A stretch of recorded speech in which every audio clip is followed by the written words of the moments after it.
Your exam is on Wednesday, and normally I know this stuff. I'm teaching it. There's really no point in me spending an extra hour and a half just sitting on the board here and doing problems and then just copying things and going home. And so as a consequence, what I've been doing when I teach calculus, I usually give this out 2 days in advance. That way you have the weekend to work on it.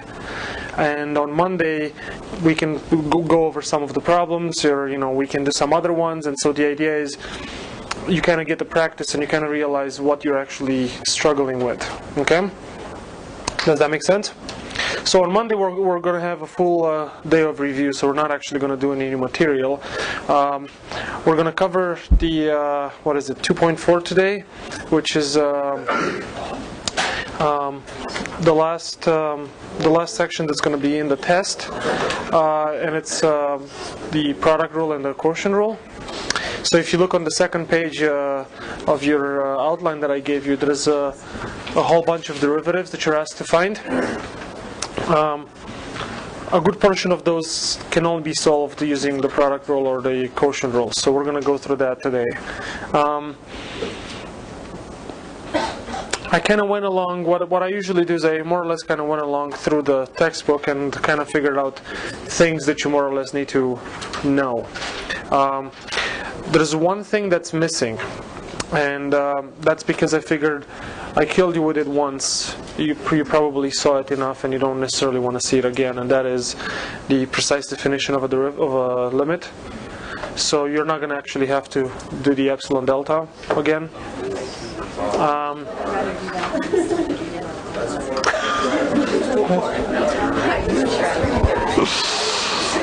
Well, unfortunately,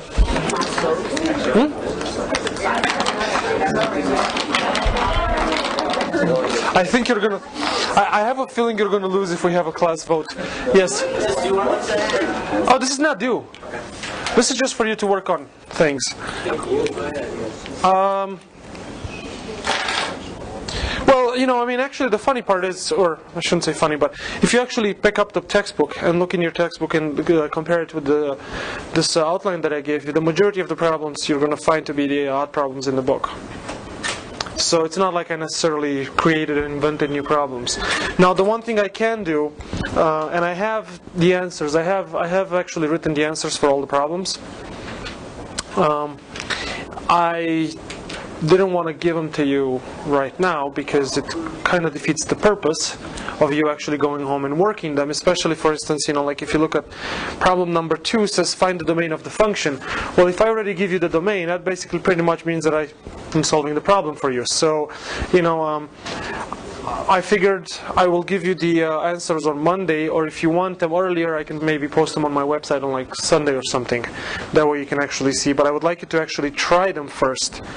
And I told you that they're the odd problems, but that doesn't necessarily mean that you should actually open up your solution manual and start copying from it, because it's not really going to help you. The whole point is for you to try and solve the problems and see if you can, and if you can't, why can't you?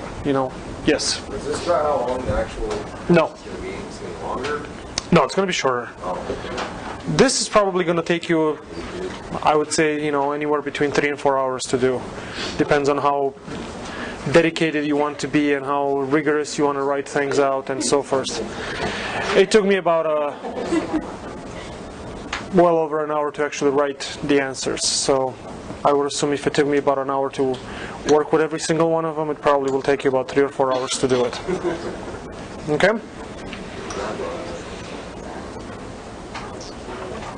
All right. Any other questions?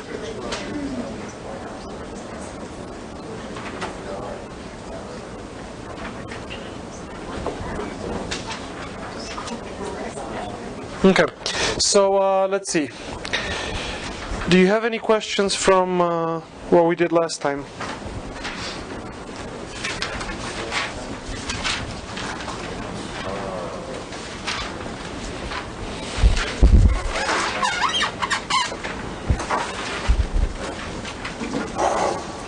Yes. 18 on from last time, right? So that was 2.3.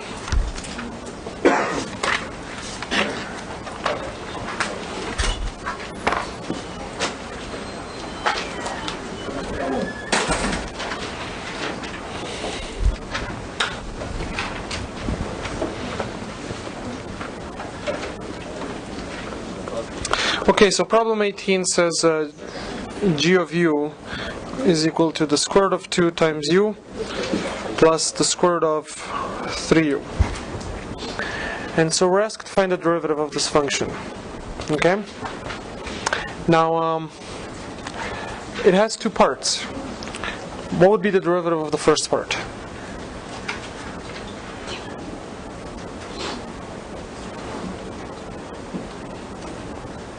That's the easy one, by the way. Square root of 2. Why square root of 2? Well, remember, if I have f of x equals 2x, and I ask you for f prime of x, everybody says it's 2, right? So if I look at the square root of 2 times u, well, the square root of 2 is still a number.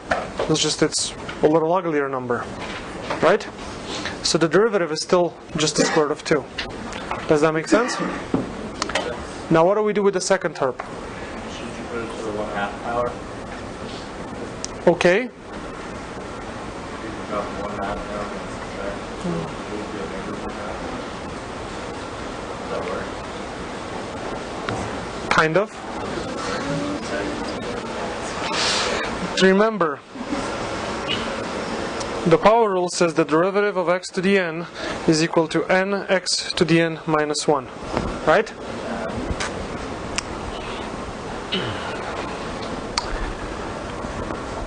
It doesn't say 3x. Here I have 3u. So if I write it to 1/2, remember the example we had, the other problem we looked at last time, which was a half x to the 5th power?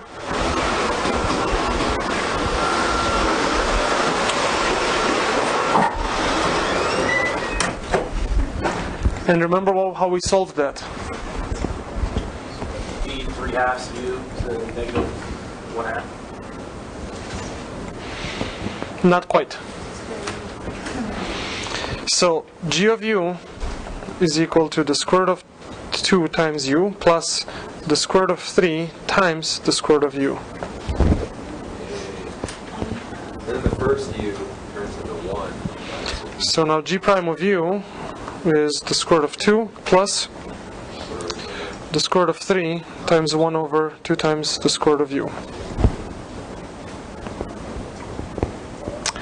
There's two particular derivatives that are going to come back very, very many times. So I would actually like you to remember them. And I don't necessarily say you need to memorize them now, but they're going to come back so many times that eventually I'm not going to spend the time actually deriving the derivatives anymore. I'm just going to say what they are because they're going to come back so many times.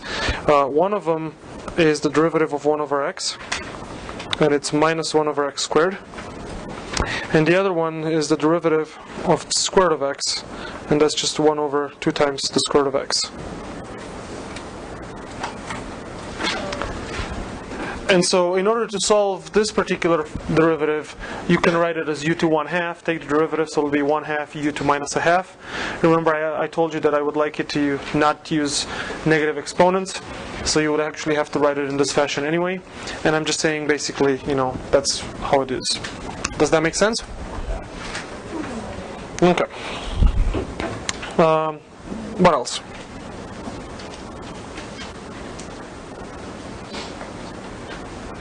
So there's one thing we actually haven't gotten a chance to talk about in section 3 last time.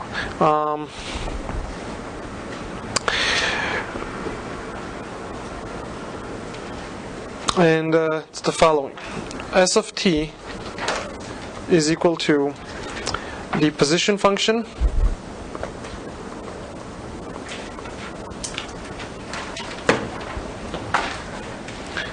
which basically says the location of, we usually talk about particles. So this would be the location of the particle at time t. Okay? So location at time t. And then we also have v of t. Do you remember what v of t was? The velocity at time t. Now, do you remember what the velocity is in relation to the position? v of t is defined to be s prime of t. So if you take the derivative of the position, you get the velocity. And if you take a of t is the acceleration,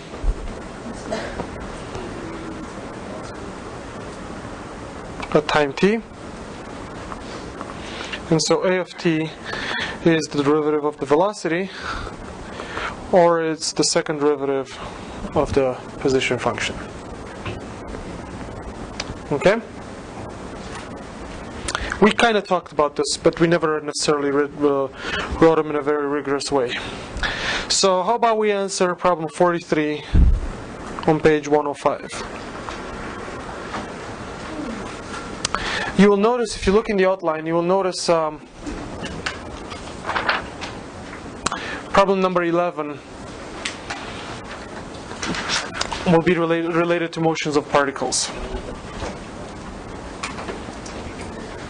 And that's just one of them, kind of to get you an idea about how things work. Okay, so a particle moves according to a law of motion where S equals f of t is given by t cubed, bless you, minus 12t squared plus 36t. Find the velocity at time t. So part A says the velocity. So what do we need to do? What is the velocity?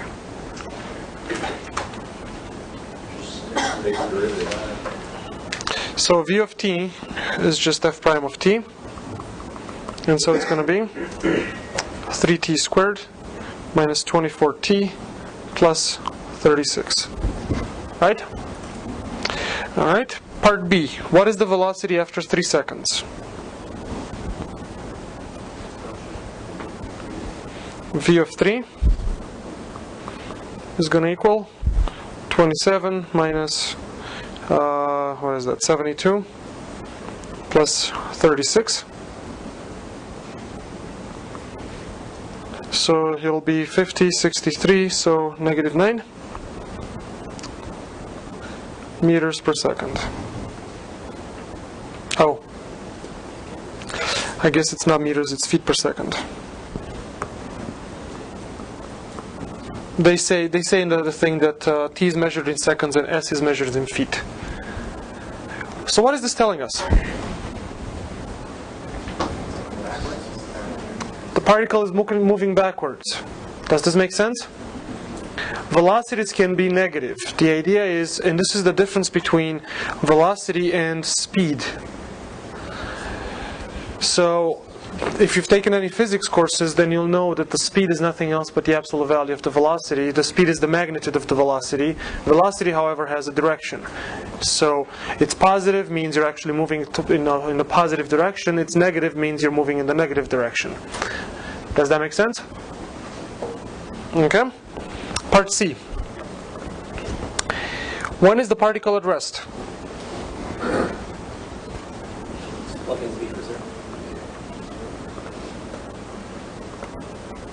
Sorry? Just plug in 0. Where? V of 0? What would V of 0 give you? Remember, this is the velocity at time t. So V of 0 gives you the velocity, the initial velocity. But you're very close to it.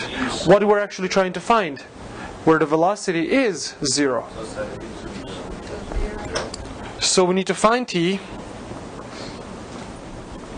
so that v of t is equal to 0. Does that make sense? Well, that means that 3t squared minus 24t plus 36 is equal to 0, or equivalently t squared minus 8t plus 12 is equal to 0. 6 and 2 seem to do the trick, so I have t minus 2 times t minus 6 is equal to 0. So t is equal to 2, or t is equal to 6. Does this make sense? Yes. Wonderful. Part D. When is the particle moving in the positive direction? So the key idea is, notice that when we put in 3 for t, the velocity was negative, right? Which meant it actually was going backwards. So the key idea is, if you want, picture speaking, if this is t is equal to 0, the idea is the particle moved forward, bless you, then moved backwards, then moved forward again. At this point, here t is equal to 2, here t is equal to 6. Does that make sense? Is everybody understanding this? How did you figure that out? What do you mean? It made that shape. Well, the idea is you start off going in a positive direction, then you're going to have your velocity at 0, and then it'll come back. Why did I know exactly this shape? Well, that's because I pretty much knew exactly what to expect from my answer. It's a second degree equation. So it's going to be positive outside its roots, negative inside. Remember, we talked about second degree equations? Yeah. That's Yeah, he's around.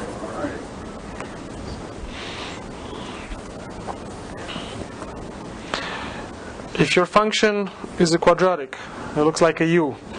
Wherever it crosses the x-axis, it'll be positive outside of the roots, negative inside. If the leading coefficient is negative, you're looking at an n, which will give you positive inside the roots, negative outside the roots. Oh, okay.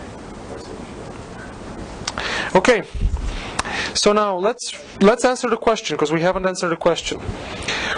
When is the particle moving in the positive direction? We just said inequality. Sorry? We just said inequality. 0 is less than or greater We than. do a domain. Well, they're polynomials. The domain is going to be all real numbers. Well, I mean a domain for when Well, when is a function, when is the derivative, when is the position moving in a positive direction? Is the velocity positive or negative when the particle moves in the positive direction? Positive, right? So what we're looking for is we're looking for the values of t, so that 3t squared minus 24t plus, what was it, 36? Yeah. Is bigger than or equal to 0. Actually, let me rephrase that. It is actually strictly bigger than 0. Right? Because when it's equal to 0, the particle is at rest. Right? Does this make sense? Now this is where the picture comes into play, and this is why I drew it the way I did, because this is going to be positive outside its roots. Remember, t is equal to 2 and t is equal to 6. We already solved those, right?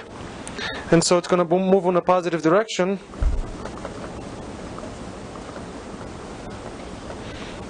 From 0 to 2, union 6 to plus infinity. Why did I start at 0?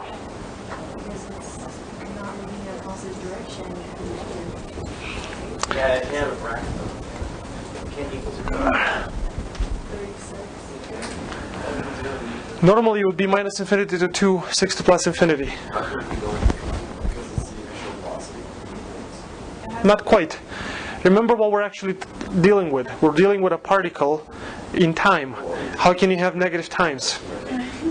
So technically it would go from minus infinity to 2, but in reality, time is positive, it can't go any negative. So basically, the reason why I put a bracket here is because at the origin, the particle is potentially moving in a positive direction. Does that make sense? And as it turns out, in fact it does, because if you look at your velocity function, if you put 0 in for t, you end up with 36, which means the particle was actually moving at 36 feet per second at the initial velocity. That would be the initial velocity. Does that make sense? Okay. Part E. Find the total distance traveled during the first 8 seconds. So total distance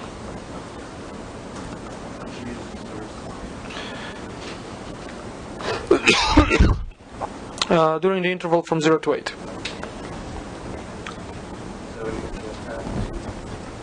For what? Okay. And what do we do with it?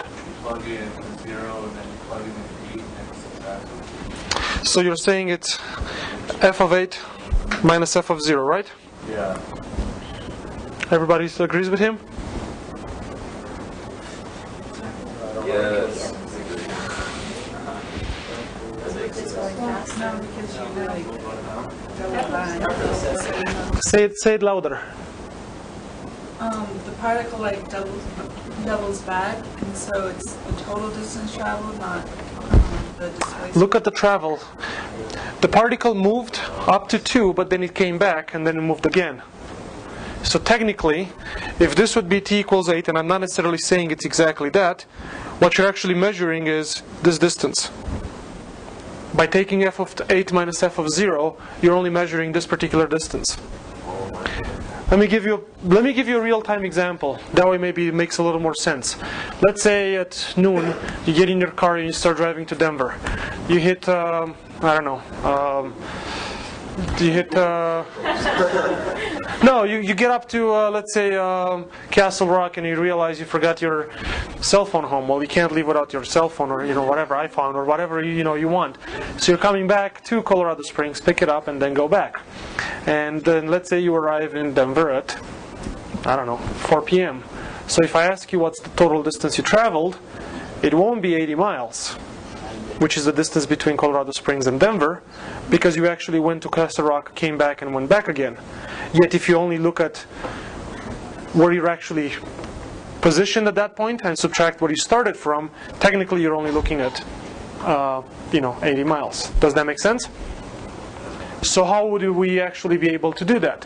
Well, if you have something like this, think about this as being a string. So basically what I would like to do is trace this, pick up the string and straighten it out and measure it, right? That would basically tell you exactly the amount of time, right? Or I guess if you have a car, you just look at the odometer. But considering this is a particle, we don't have odometers on particles. So what do we do? Measure from 0 to 2. Measure when the particle moves in a positive direction. So you look at the absolute value of f of 0 minus f of 2 plus the absolute value of between f of 2 and f of 6 plus the absolute value of f of 6 minus f of 8. Does this make sense? Do you understand why I'm looking at these particular numbers? Because this is where, at 2 is where you started going backwards, right?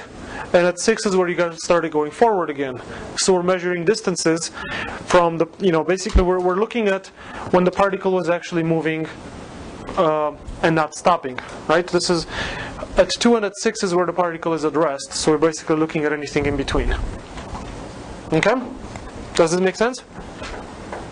Why am I looking at absolute values? Well, because I just want to make sure that they're positive, right? Technically, it would be f of 2 minus f of 0 plus f of 2 minus f of 6 plus f of 8 minus f of 6. That will actually be the way the values work. Sorry? Are we going to do that, or are you just going to Well, f of t was equal to... You know what? I'm sure you can evaluate this, right? plugging in numbers? Okay, I have confidence in you. I know you can do it. And besides, it's a not problem. You can verify the back of the book if you got the right answer or not. Alright, so equals ... Is this making sense? Yeah? Yes. Okay. So, as you can see, using derivatives, you can actually come up with some interesting ideas. Right? No? Yeah. Real life. I mean, as I told you, what happens if what happens if your odometer is actually broken and you want to figure out how many miles you can travel before you run out of gas? I mean, yes.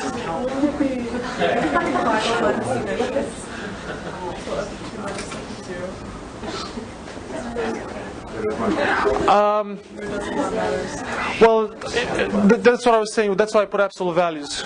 That way, it doesn't really matter, how you actually subtract them, because the idea is here it will be f of 2 minus f of 6, because you're going in a backwards direction. So f of 2 will actually be, larger than f of 6 if you actually compute them. So if you use absolute values, then it doesn't really, you can be consistent and you don't have to necessarily have the diagram in front of you and realize which is the positive direction, which is the negative one. Okay.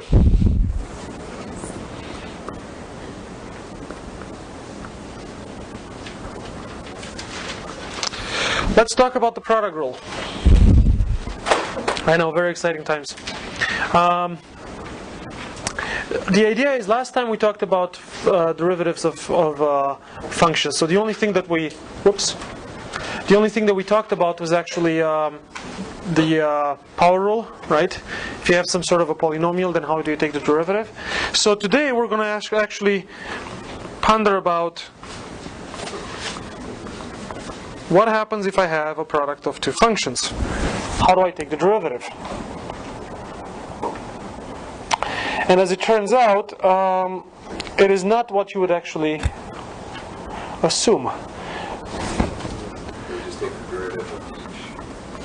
It is not equal to f prime times g prime. Why not? Well, let's look at an example. How about f of x equals x squared, g of x equals x to the third? Simple enough? Well, if I am to look at f prime of x times g prime of x, it'll be 2x times 3x squared, so it'll be 6x cubed. Right? However, f of x times g of x is equal to x to the fifth. If you take its derivative, you end up with 5x to the fourth. Well, they're clearly not the same, right? As it turns out, when Leibniz came up with this, he actually got it wrong as well. Oh, that's hilarious. He actually assumed that it's this, and so he went along and kind of created calculus and everything else, and at some point realized that, whoops, it doesn't work. However, the way it does work is the following: the derivative of f of x times g of x is equal to the derivative of f of x times g of x plus the derivative of g of x times f of x. And so, yes? There's like an x to the fifth parentheses, that 1. Here? Yeah. Prime. Oh. So it's basically denotes the derivative. Okay, one way of looking at this is basically saying that fg prime is equal to f prime g plus g prime f. This is usually the way we look at things. Now, if you read your textbook, so if you actually look at the section, the way they have defined the product rule, they actually have it defined to be g prime times f plus f prime times g. Okay? That's not the way I want you to remember it. I would like you to make sure that you remember it in this fashion. Wait, so the f goes first? First you take the derivative of f, then you take the derivative of g. They are equivalent, so it doesn't matter which way you do it. Okay? Oh, they're telling you to take g times the derivative. No, they're telling you take the derivative of g first times f plus the derivative of f prime, or of f plus times g. So your textbook basically says that f g prime is equal to f times g prime plus g times f prime. That's exactly how your textbook is writing it. And they are equivalent. They are exactly the same thing. So it doesn't matter technically which one of the two you do. I would really like you to do this. Why? It'll become apparent in about 5 minutes. Okay? Or better yet, let me just say it right now. Here. The quotient rule says the following.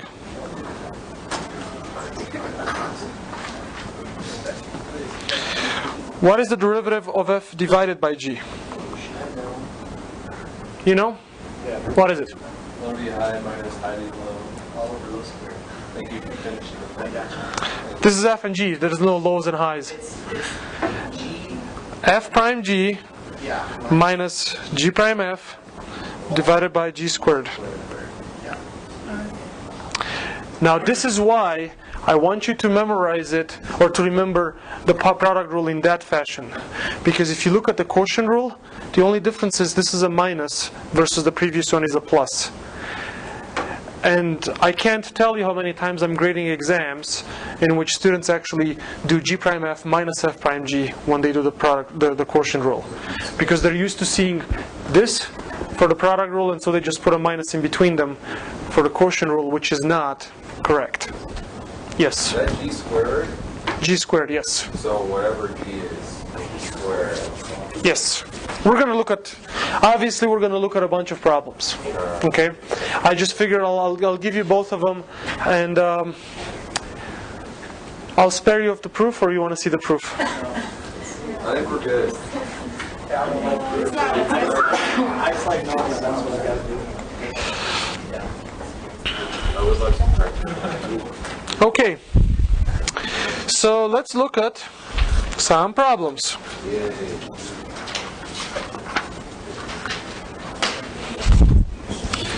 Problem 3 on page 111 says g of t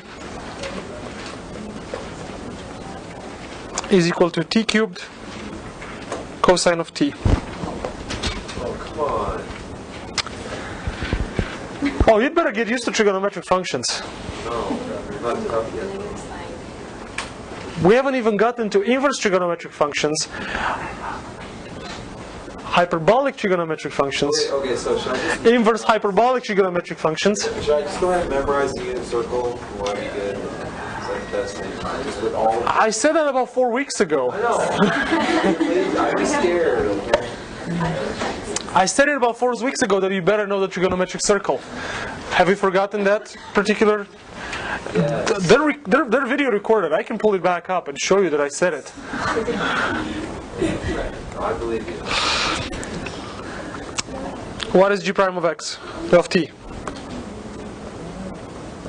Negative 3p squared times 9. Nope. Remember, it's a product of functions. You can't take the derivative of both of them in the same time. The derivative of the first times the second plus the derivative of the second times the first. So it'll be 3t squared times cosine of t plus negative sine of t times t cubed.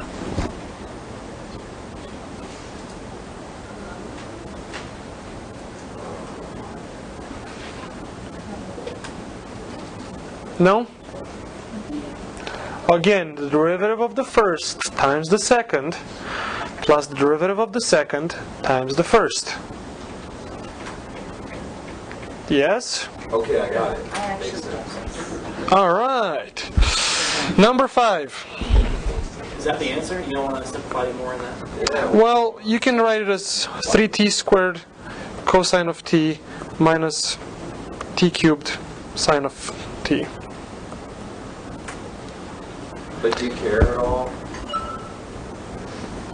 No, not necessarily. The only thing I usually prefer to do, and I'm just basically saying this because it should probably make your life a little easier, is I like to write the polynomials in front of the trigonometric functions. The reason that being is the reason that being is the fact that I don't want you to mistakenly take t cubed to be the argument of sine as well. Okay, so if you put it in front, then you know for a fact that that's separated. Okay. 5. F of y is equal to 1 over y squared minus 3 over y to the 4th times y plus 5y cubed. This looks delicious.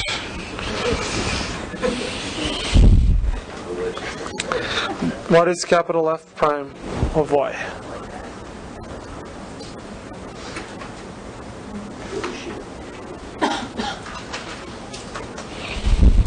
So it'll be minus 2 over y cubed plus 12 over y to the 5th multiplied by y plus 5y cubed plus 1 over y squared minus 3 over y to the 4th times 1 plus 15 y squared.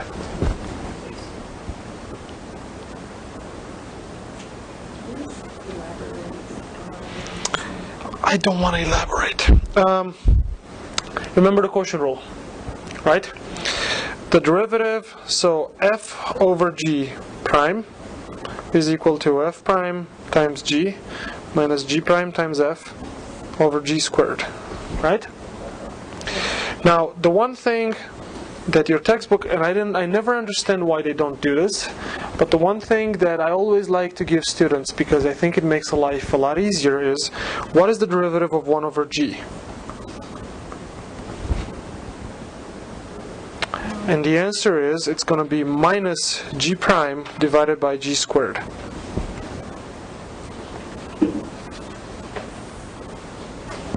And you can see it very easily if you look at the quotient rule over here. If f is 1, then its derivative is 0, which means this term disappears. Right? And so you're going to have minus g prime times f, but f is 1. So it's just minus g prime over g squared. Okay? Which is one of the reasons why it's very simple to think about the derivative of 1 over x, for instance. It'll just be minus, the derivative of x is 1, so it's going to be 1, divided by x squared. Everybody sees this?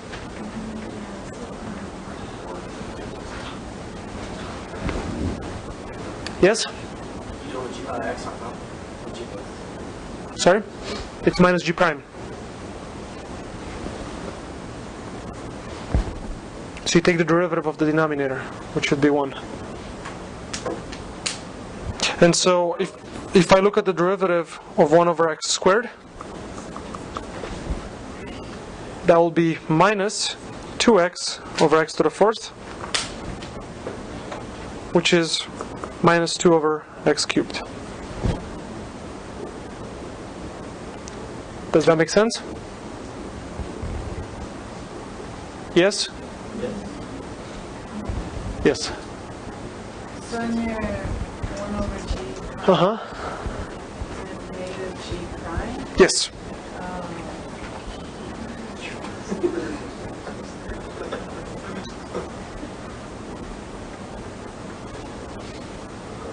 Okay, move on. So that basically says, if you look here, I had 1 over y squared, so the derivative is going to be minus 2 over y cubed. And then I have 3 over y to the 4th, so its derivative is going to be plus 12 y to the 3rd over y to the 8th, which is just 12 over y to the 5th. Okay?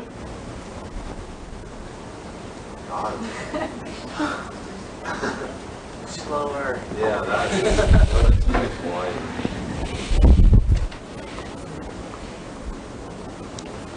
Okay? The derivative of 3 over x to the 4th is going to be minus 3 times 4x cubed over x to the 8th. So it'll be minus 12x cubed over x to the 8th. So it'll be minus 12 over x to the 5th. just use an example. Oh, That's the problem. you're dividing them or multiplying? Taking derivatives. Okay, taking derivative. Okay, so let's move on. I guess I can't really move on too much. Let's do 11. I haven't talked about trigonometric functions yet, so we'll come back to that in a second. 11 says g of x is equal to 3x minus 1 divided by 2x plus 1. So the goal obviously is g prime of x.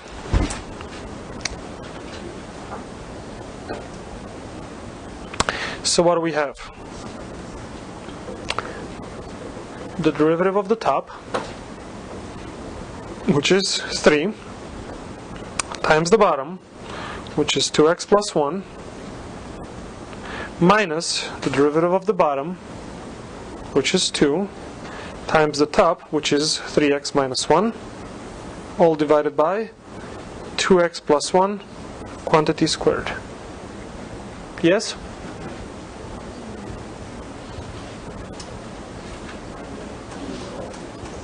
Yes? Yes. This is not an acceptable answer, though. Well, that sucks. Well, again, in the next chapter, well, I guess 2 chapters from now, we're going to use the derivatives to actually graph functions.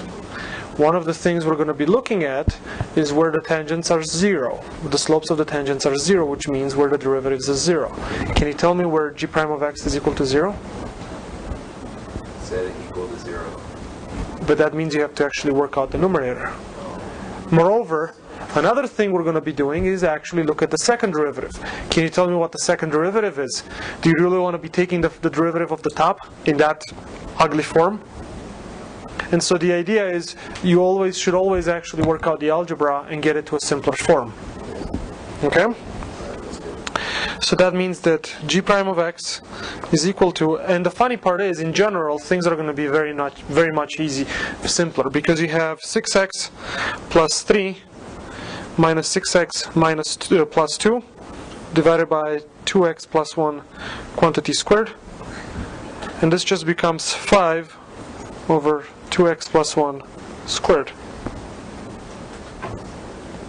Now do you see how much simpler actually the problem looks? And just by visually inspecting it, I can tell you that this is never 0, right? Because the numerator is just 5. Moreover, I can actually tell you, and this is another thing we're going to be looking at, we're going to be looking at the sign of the first derivative. Remember, like, for instance, what we just talked about, the particle, the movement of a particle. We looked at where the first derivative was positive or negative to figure out the direction of the particle. Well, just inspecting this should tell you that the first derivative is always positive. The denominator is squared. So, writing it in this fashion really helps you out because you can get a lot more information out of it. Is this making sense? Yes. What are we going to do that answer like in later chapters? What are we going to do more with that? Yeah, you said we were going to do something. Yeah, that would be chapter 4, when we're going to graph rational functions, Okay. which you'll really enjoy. Takes about 45 minutes to graph one. Really enjoy it. That was a good use of sarcasm. Okay.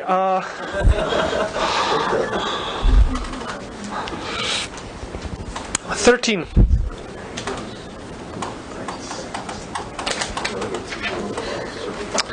Y is equal to t squared divided by 3t squared minus 2t plus 1. So again, the goal is to find a derivative. So what is dy over dt?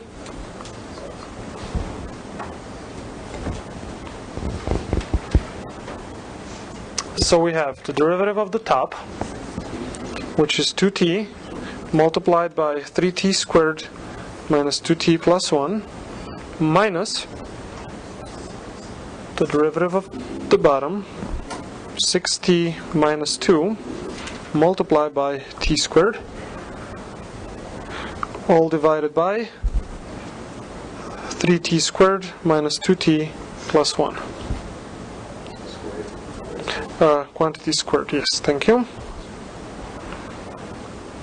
And again, what have we done for the previous one? Simplify things, right? So expand it out. So we have 6t cubed minus 4t squared plus 2t minus 6t cubed plus 2t squared divided by 3t squared minus 2t plus 1 quantity squared. And so this is equal 6t cubed minus 6t cubed is 0. Then you have minus 4t squared plus 2t squared, so that's just minus 2t squared plus 2t divided by 3t squared minus 2t plus 1 quantity squared.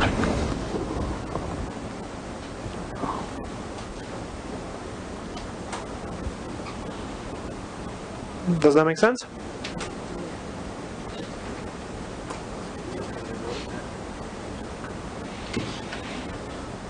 Okay, let's see. What else should we do?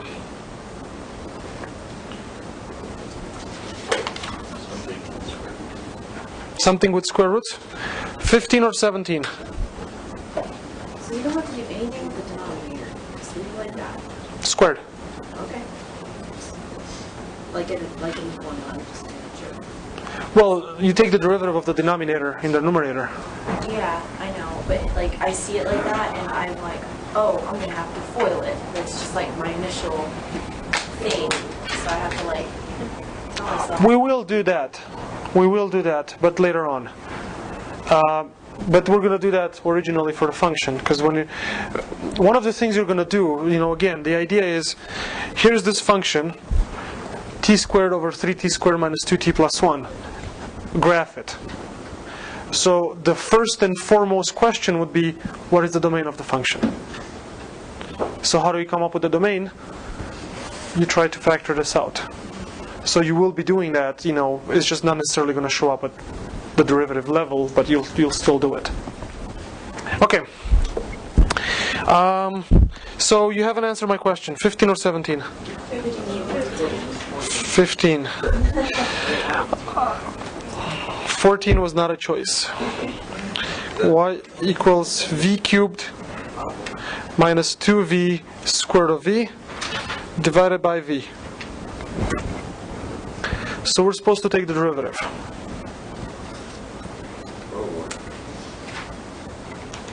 Okay, stop the pencils. Look at it. I like this problem. I'm going to do 17 as well, because this is not really going to be actually helping you at all. 15. Look at it and don't just jump directly to saying it's a fraction, let me take derivatives. Is there a way to make this simpler? This is equal to v squared minus 2 squared of v.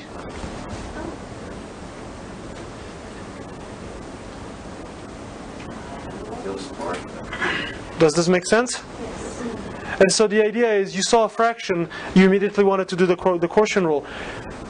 This is if there's one thing I'd like you to actually get used to, and this is, like for instance, especially considering next week you have an exam, is I would like you to take a second or two before jumping into a problem to look at it and see what you're actually doing, and not necessarily just keep going through the motions.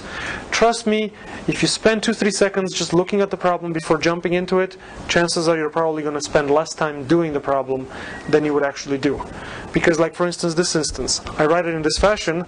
Well, now dy over dv is just 2v minus 1 over the square root of v, and I'm done.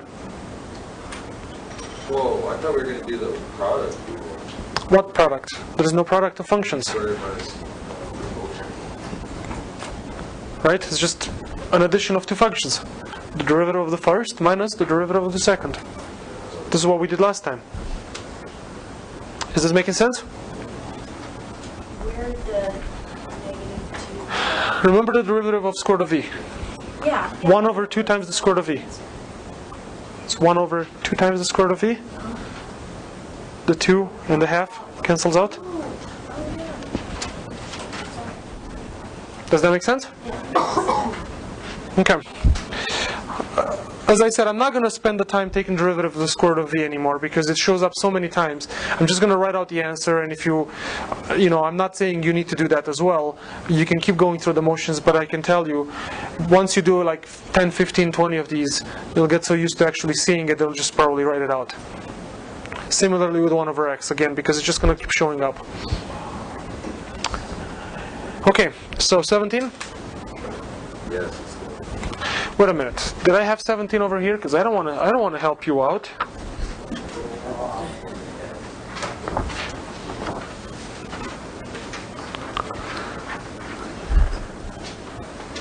I guess I don't. Hey. You're in luck. Okay. So 17. Y equals x squared over 1 plus the square root of x.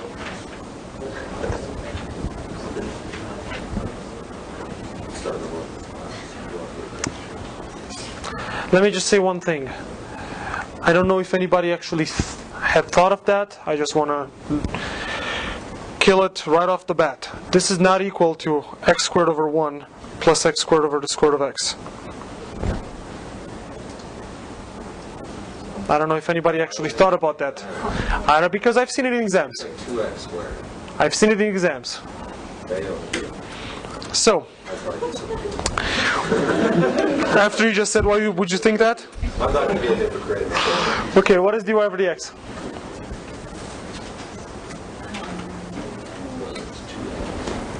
Two x times 1 plus the square root of x minus 1 over 2 times the square root of x times x squared divided by 1 plus x, square root of x, quantity squared.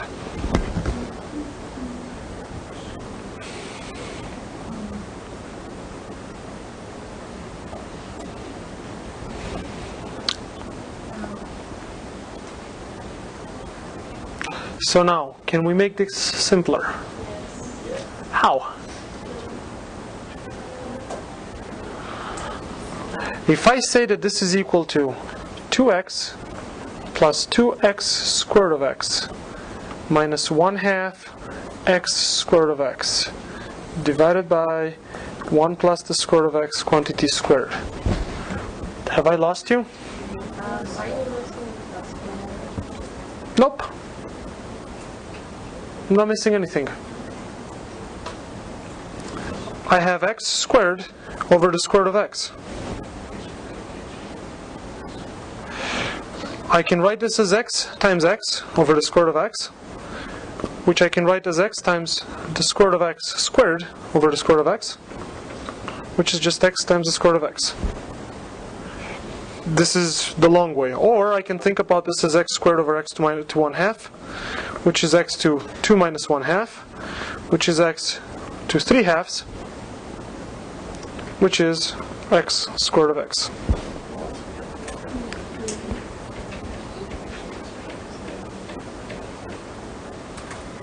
Okay. Yes. Very top part on the right, where you multiply 2x times 1, the square root of x. What did you do to the minus 1 over 2 times square root of x? X squared turned into 1/2 x times square root of x. Yes. 1/2. What did I just explain over here? Like I blamed that? Oh. But I didn't know you were explaining that.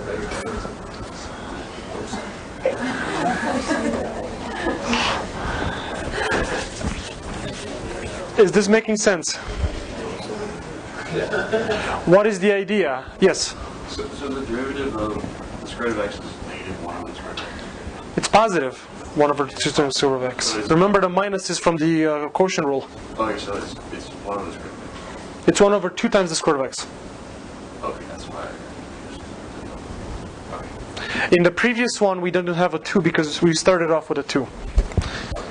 If you got confused because of here, I had a 2 times the square root of x. So it was technically 2 times 1 over 2 times the square root of x, and the 1.5 cancel out. Okay? So now if I come back down here, I have I can simplify that to be 2x plus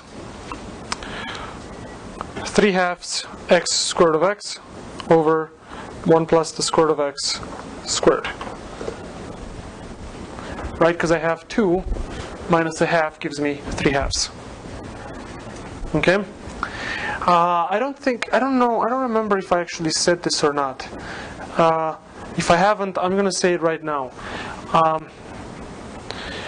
I don't know if any of you actually ever do this, but I don't want to see it in any sort of exam or any sort of homework or anything like that. 2 minus 1/2 is not 1.5. No mixed fractions. I don't want to see this ever. Why? Because I don't know if this is 1.5 or if it's 1 times a half. Okay? We're dealing with a lot of algebra here. I don't want to have different, sometimes you have them fractions, sometimes you have them, part of a fraction or whatever the situation may be. So, what you should say is 3/2. Say no mixed fractions. Scroll just slightly, thank you. Does that make sense? I don't remember seeing any of it in the quiz, but that's probably because there weren't really any fractions to speak of. Okay. We're running out of time. All right. F of x equals tangent of x. What would you guess f prime of x to be?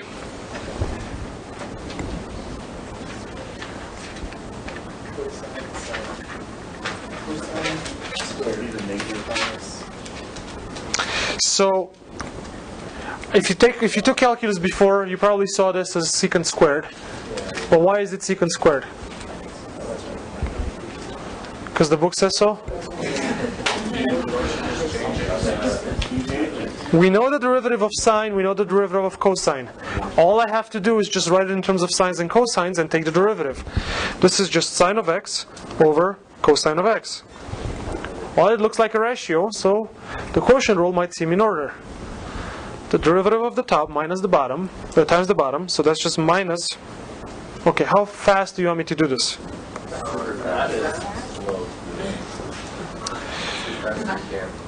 Cosine squared. Okay, too fast.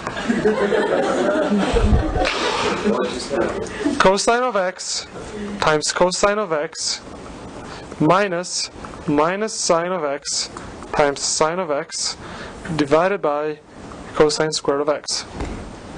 Is that slow enough? I can't slow it more than that.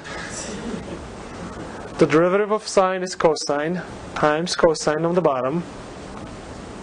Do you want me to read it out, or do you see where it's coming from? Okay. And so this is equal to cosine squared of x plus sine squared of x divided by cosine squared of x, which equals? What's cosine squared plus sine squared? 1 over cosine squared of x. 1 over cosine squared of x. And so what we're saying is that the derivative of tangent of x is equal to secant squared of x. Y is equal to 1. Yeah, cosine squared. That's the fundamental. That's the fundamental formula of trigonometry. The unit circle, sine squared plus cosine squared is equal to 1. That's why everything works.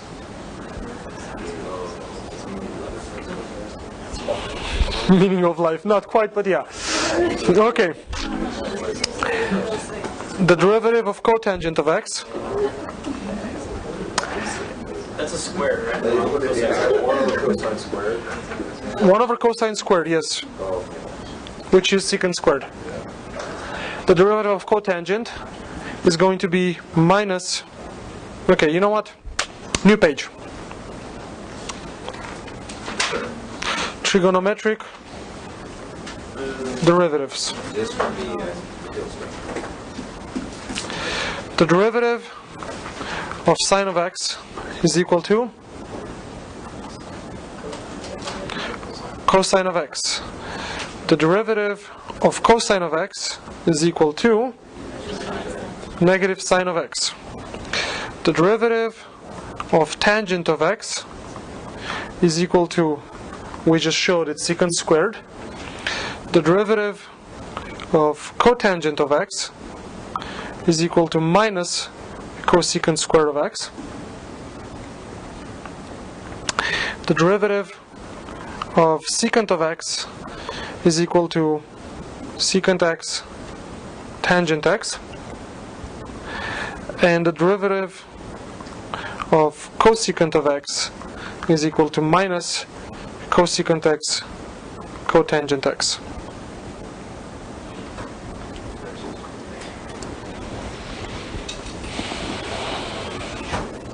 I only showed you tangent, but you can solve these the same way, the cotangent, secant, and cosecant. You write them as a fraction and you just use the quotient rule to take the derivative. Okay? Now, here's a few things that I want to point out. I wrote them in this form on purpose. You might sometimes get confused about if it's positive, if it's negative, or whatever. One of the things to notice about is that the right side column, we're looking at derivatives of all the cofunctions. They all start with a c. All the derivatives have a minus. None of the other derivatives have a minus. Do you see that? Also, if you think about trigonometric identities, which you seem to be remembering very well, sine squared plus cosine squared is equal to 1, right? Which means sine and cosine are connected to each other. Similarly, you can show that there's a formula that connects tangent and secant, and there's a formula that connects cotangent and cosecant. Do you remember that? Yes. That's where you notice that the derivative of tangent involves only secants, the derivative of secant involves only secant and tangent. If you come to cofunctions, cotangent is in terms of cosecant squared, cosecant is in terms of cosecant cotangent. So if you might, at some point, if you try to mix them up, this is maybe an easy way to remember things. Does that make sense? Yes? Okay. So how about now we look at number 9. It says h of theta is equal to theta cosecant of theta minus cotangent of theta. And the question is obviously, what's h prime of theta?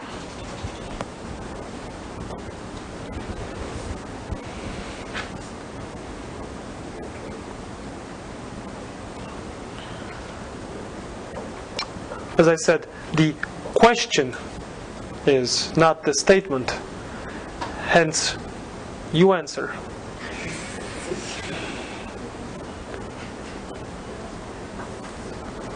Okay, let me rephrase that in a sense of a question. What is the derivative of theta cosecant of theta minus cotangent of theta? We have the derivatives above. It is what?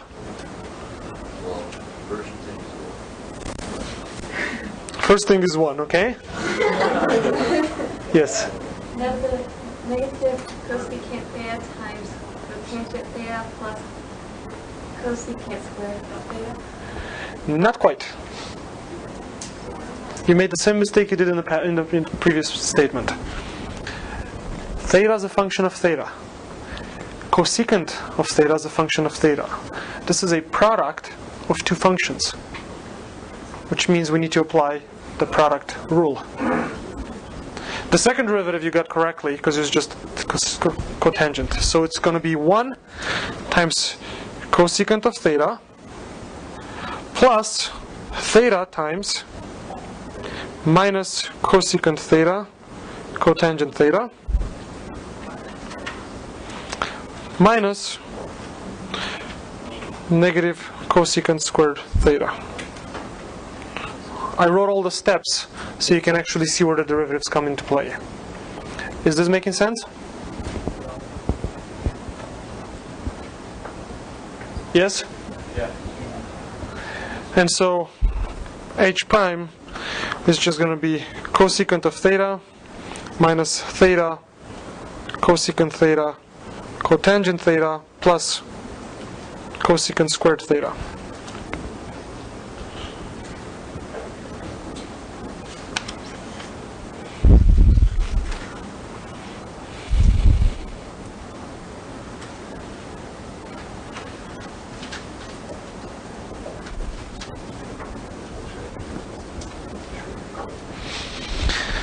And since you all like trigonometric functions so much, let's look at some more.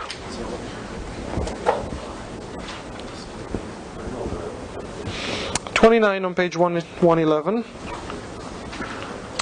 says y is equal to tangent of x, and I have a point pi over 4 and 1. So we're asked to find the equation of the tangent line that passes through the point pi over 4 and 1 at the graph y equals tangent of x.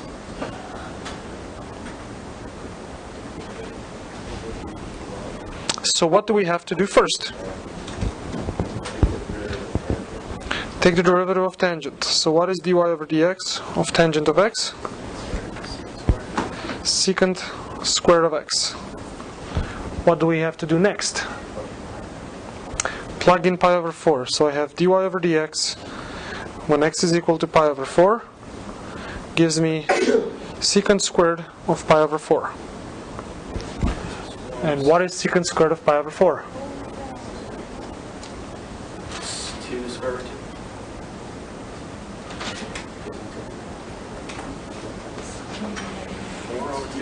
2. 2. Bingo! Good job. 2. Secant of pi over 4 is square root of 2. Right? Because cosine of pi over 2 of pi over 4 is square root of 2 over 2, which is actually 1 over the square root of 2, right? Okay, and so the equation will be y minus 1 equals 2 times x minus pi over 4.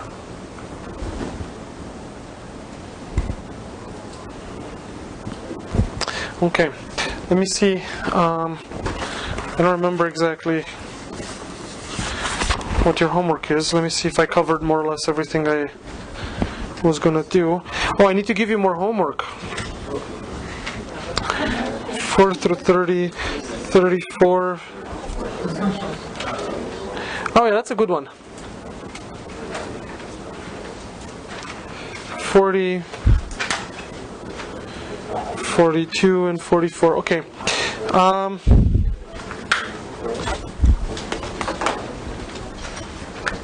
So let's see. 33. F of x is equal to x squared divided by 1 plus x. You're asked to find f double prime of 1.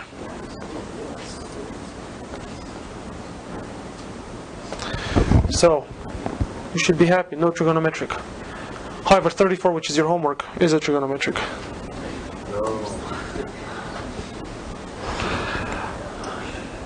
So, we're asked to find the second derivative at 1. So what do we need to do? Find the second derivative first and flip what is. So in order to find the second derivative, we need to find the first derivative and then have to come up with the second derivative, right? So what is f prime of x? Times 1 plus x minus x squared divided by 1 plus x quantity squared, right? Okay, so that equals x squared plus 2x over 1 plus x quantity squared. I skipped a step. If you take out the parentheses, you end up with 2x plus 2x squared minus x squared. So you just end up with x squared. Yes? Okay. What is f double prime of x?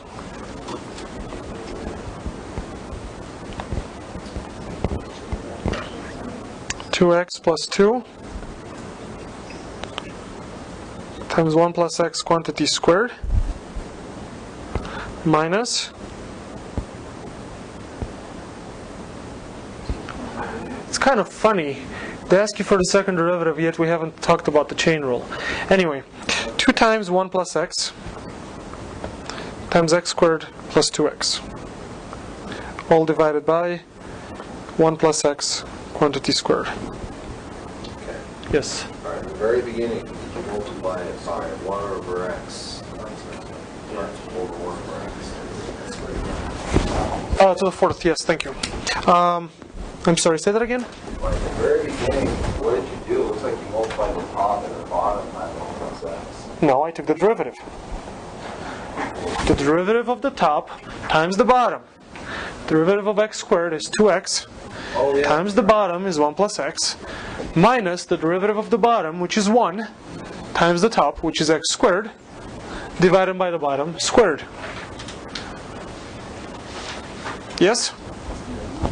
Okay, now, this is what happens when you take second derivatives of rational functions. Okay? Pay attention. You're supposed to combine these now, multiply them out, and simplify, right? Well, it looks like a lot of work. Can we make our life a little simpler? Whenever you look at a second derivative of a rational function, the answer is yes. Why? Because look, you have a 1 plus x factor here. You also have a 1 plus x factor here. You can factor that out. You can cancel it with one of the factors from the denominator. Which means I can write this as 1 plus x times 2x plus 2 times 1 plus x minus 2 times x squared plus 2x divided by 1 plus x cubed. To the fourth. Does that make sense? Now notice, it's still a little work to be done, but it's a lot simpler, right? If you look at the second term, you don't have to multiply everything out. You just have to distribute the 2. Everybody sees this? So this is going to equal, and now if I distribute everything, I will have 2x squared plus 4x plus 2 minus 2x squared minus 4x divided by 1 plus x cubed.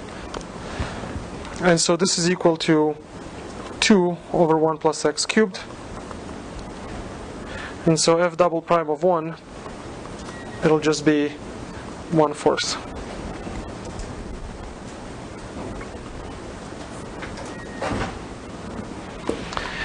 If you don't see this expansion, you can look at it again home. If you factor out a 2, you end up with x plus 1 quantity squared, which is x squared plus 2x plus 1. So when you distribute the 2, you just come up with this. Okay. Have fun over the weekend. I mean, with the outline. Again, good use of sarcasm? Not really, huh?